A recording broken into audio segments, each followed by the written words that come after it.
کہ آپ نے ہجرت کرنی ہے، میں ہجرت کا واقعہ سمیٹ رہا ہوں، تو ابو بکر صدیق رضی اللہ تعالیٰ عنہ آپ کے ساتھ ان باقی صحابہ کو کہا کہ آپ چلیں، ہجرت کریں، جائیں۔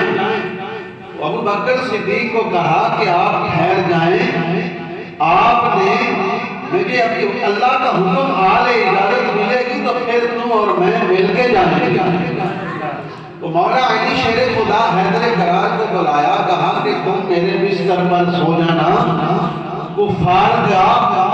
یعنی جو امانتیں ہیں وہ صبح واپس کر کے مدینے آ جانا۔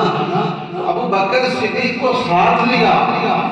مشکل وہ بھی بڑا کام تھا جو حیدر کرار کے ذمہ لگایا گیا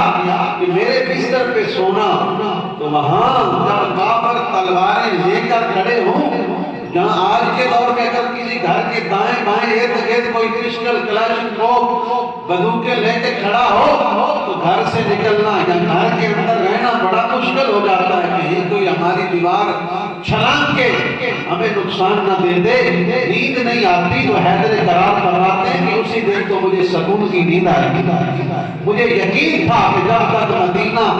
واپس جا نہ لوں مجھے موت آ نہیں سکتی، کیونکہ میرے آقا نے فرمایا ہے۔ تو برادران اسلام، اسی طرح سیدنا جو ہیں ابو بکر صدیق رضی اللہ تعالیٰ عنہ کے ساتھ ہجرت کے چلے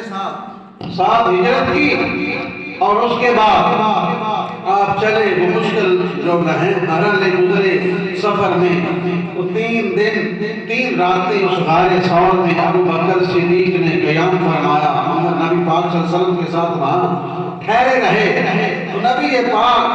صلی اللہ علیہ وآلہ وسلم کے ساتھ حضور کا عشق بہت ہی اوپر درجے گئے۔